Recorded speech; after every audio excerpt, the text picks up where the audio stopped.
Mais lors de votre séjour carcéral, certains journalistes sont allés même jusqu'à vous dénier votre statut de journaliste, jusqu'à ajouter vraiment souvent des paroles qui sont un peu déplaisantes. Je prends le cas de Marwan Ben Yahmed, qui disait que si Ademagaï est un journaliste, moi je suis un plombier.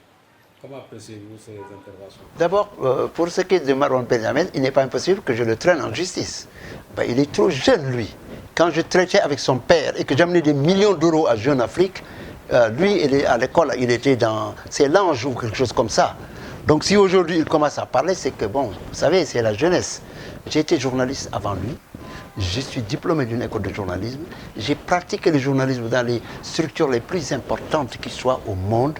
Et je suis connu et reconnu comme intervenant sur les plateformes les plus importantes des médias dans le monde, que ce soit CNN, Al Jazeera, France 24, National Public Radio, Newsweek et j'en passe. J'ai dirigé le plus grand journal africain à Londres, West Africa Magazine.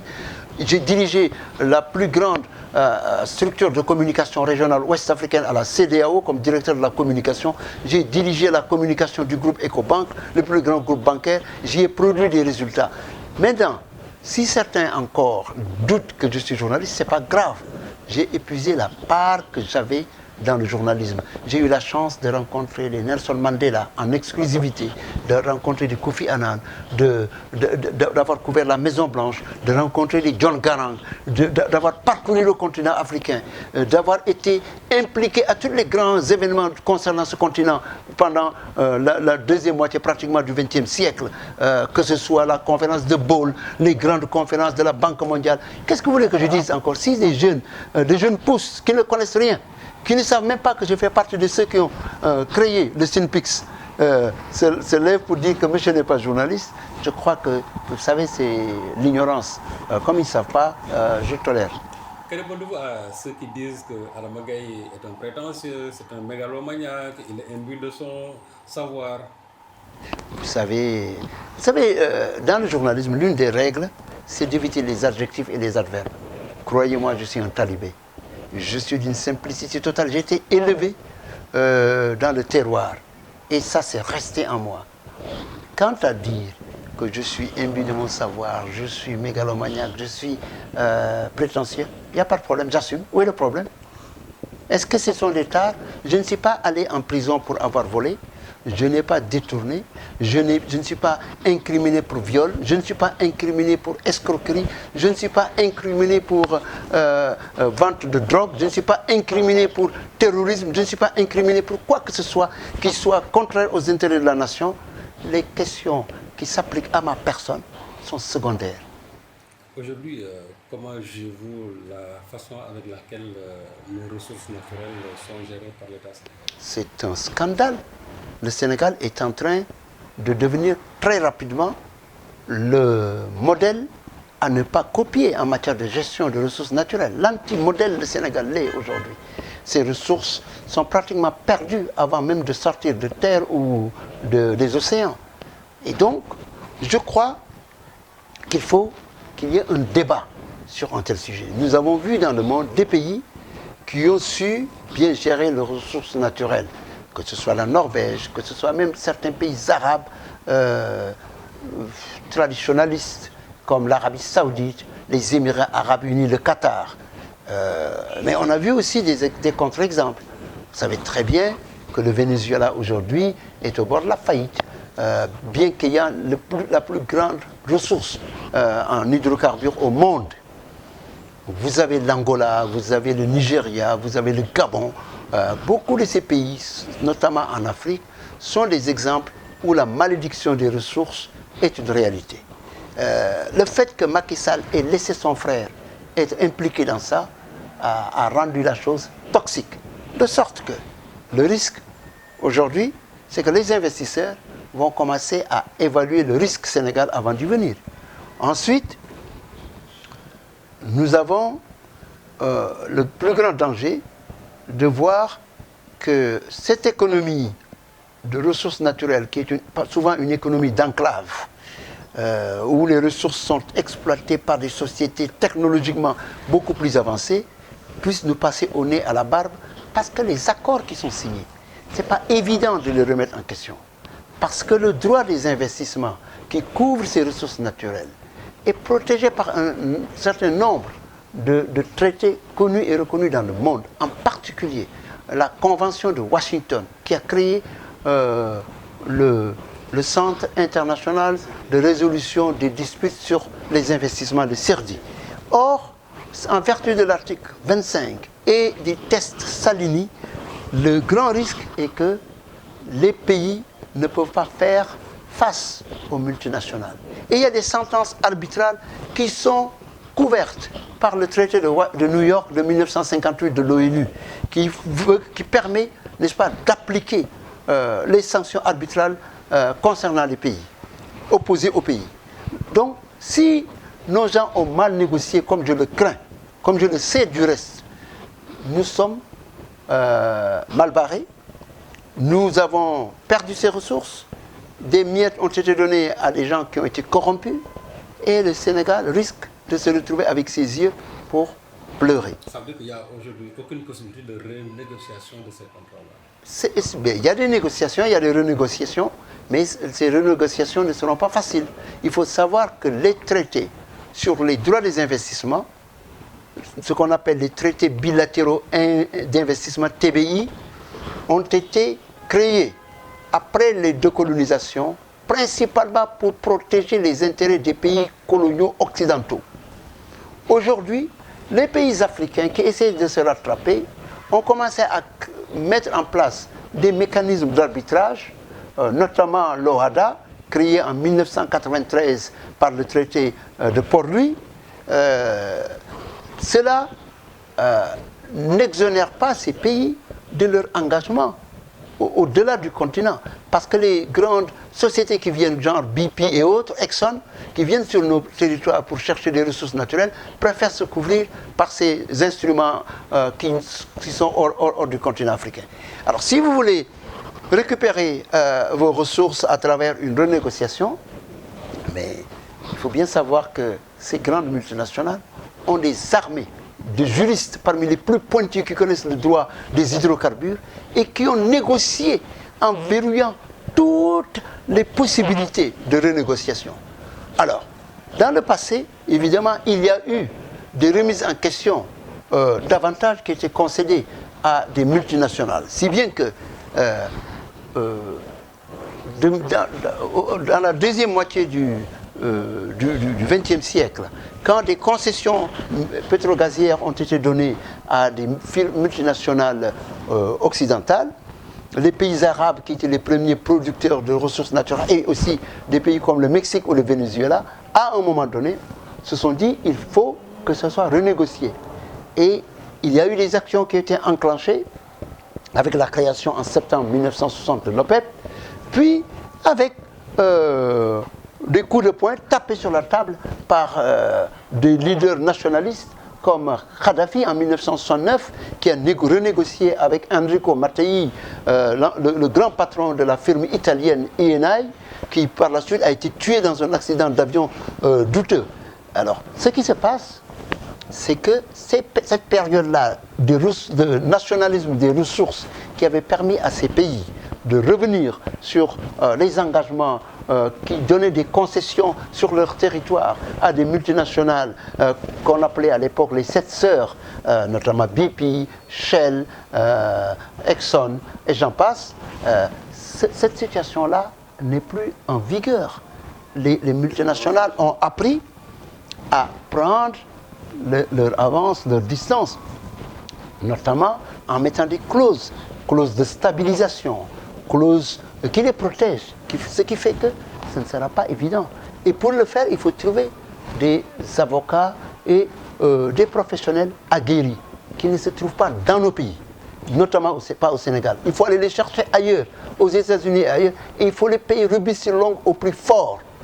Malheureusement, l'orgueil qui prévaut dans notre pays fait que les gens se disent, écoutez, pas question qu'on fasse ça. Nous voulons le faire par nous-mêmes. On continuera de se fourvoyer comme on l'a fait en négociant ces contrats parce qu'on a dit de Macky Sall qu'il était un professionnel du pétrole et du gaz alors qu'en réalité il n'en sait rien du tout. Ou presque.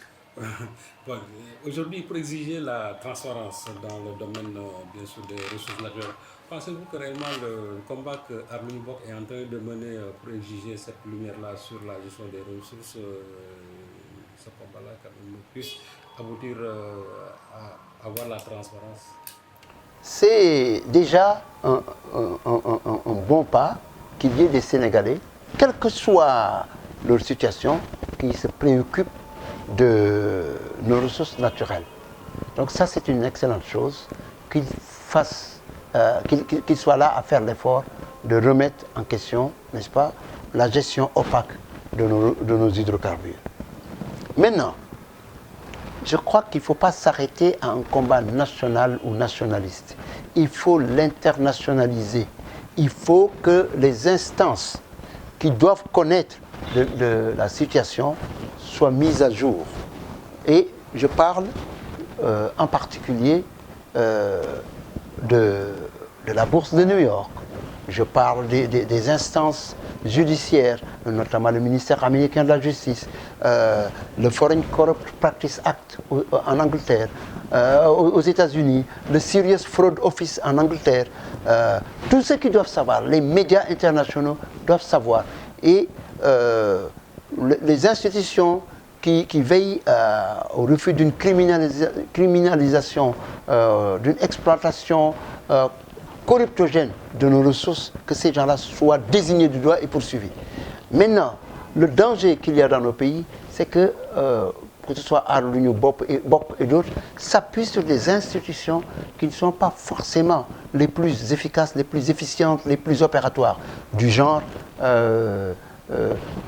EITI, l'initiative pour la transparence des industries extractives, ou encore Transparency International, qui sont, hélas, je le crains, des relais, n'est-ce pas, des intérêts occidentaux dans nos pays. Il faut qu'il y ait une expertise qui soit développée, notamment au niveau de Arlunio Bock, mais au-delà, pour qu'on puisse mener le combat avec quelques chances de le gagner.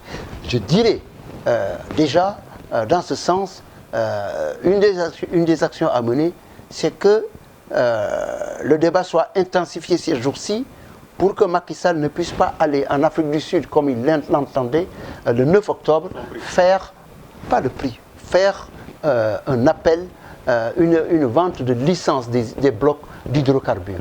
Parce qu'il n'a pas le droit de le faire. Les ressources en hydrocarbures, ce sont les ressources naturelles, ça appartient au peuple. C'est ce que dit la Constitution sénégalaise. Il faut arrêter Macky Sall, il n'a pas le droit de faire ça.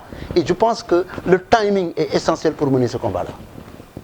Peut-être deux dernières questions. Concernant surtout l'actualité politique, c'est allé très vite cette semaine. On a vu l'inauguration de la mosquée de Massalikul Jinan par le Khalif général des Mourides, occasion pendant laquelle il y a eu des retrouvailles entre l'actuel président de la République, M. Macky Sall, et l'ancien M. Abdoulaye Wade. Quelques jours après, il y a eu l'élargissement aussi de Khalif Sall, avec qui vous avez peut-être, vous êtes vu en prison.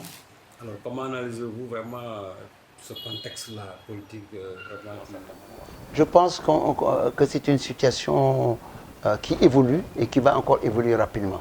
Mais je ne veux pas me prononcer là-dessus. Je comprends la démarche du Khalif général des Mourides. Les sages dans le monde entier, leur vocation est de toujours arrondir les angles. Les religieux à travers le monde ont un rôle dans la résolution des conflits, c'est connu. La communauté San Elgidio du Vatican a joué un rôle dans la paix au Mozambique, là en Casamance aussi. Et dans le cas du Sénégal, c'est quelque part bon qu'une autorité respectée comme le Khalif des Mourides puisse s'impliquer un peu pour arrondir les angles. Maintenant, de là à commencer à faire tirer des plans sur les comètes et à faire des conclusions définitives, je me garderai de le faire parce que en réalité il y a des problèmes qui sont en suspense. Nos deniers qui ont été pillés, qu'est-ce que ça devient? Que deviennent les défis non résolus du pays, l'échec des politiques depuis l'indépendance dans la gestion du pays.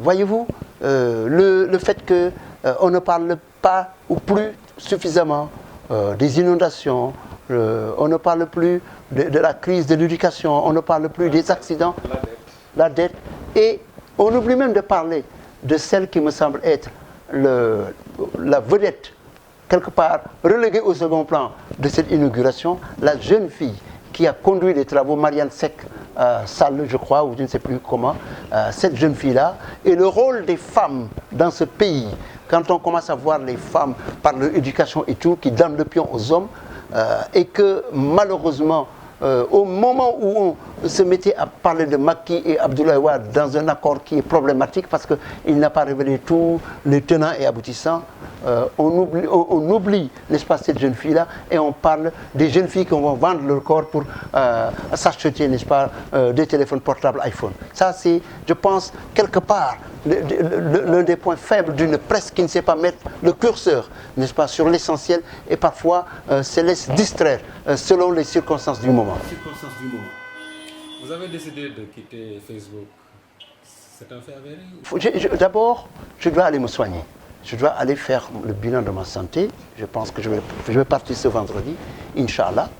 Je vais prendre un recul sabbatique pour passer du temps dans une grande université, me reposer et réfléchir, écrire et peut-être revenir.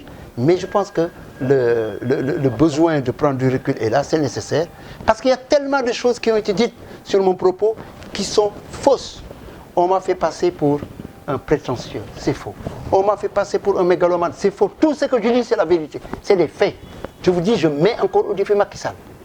Et tous ceux qui sont derrière lui à vouloir chanter ses louanges, je les mets au défi. J'ai les preuves. J'ai toujours écrit et les faits ont été confirmés. Notamment quand j'étais en prison et que les Sénégalais ont commencé calmement à plonger dans mes écrits, l'idée qu'on voulait leur faire croire que j'étais quelqu'un qui insultait, qui s'occupait de la vie privée des gens, ils ont commencé à fracasser cette image-là qu'on a voulu me coller. Je pense que ce sont ces Sénégalais-là à qui je suis redevable de ne pas les décevoir. Mais quant à tous ceux qui ont profité de ce moment passager pour débiter du n'importe quoi sur mon compte, soit ils répondront devant la justice ou répondront par ma plume, y compris sur les réseaux sociaux. Ils savent que je ne suis pas quelqu'un qui se laisse faire. J'ai dit une fois, je ne suis pas une lettre qu'on met dans une poste. Quand on m'a amené à Rebeuss, allez leur demander si j'étais un roc ou pas. Demandez même à l'administration comment je me suis comporté. Demandez à Macky Sall comment je me suis comporté. Et demandez aussi à ceux qui ont pris le risque d'écrire et de débiter des choses qu'ils savent fausses, comment ils dorment aujourd'hui. Je crois qu'ils ont des nuits agitées parce qu'ils savent, soit ils répondront devant la justice, soit ils feront face à ma plume.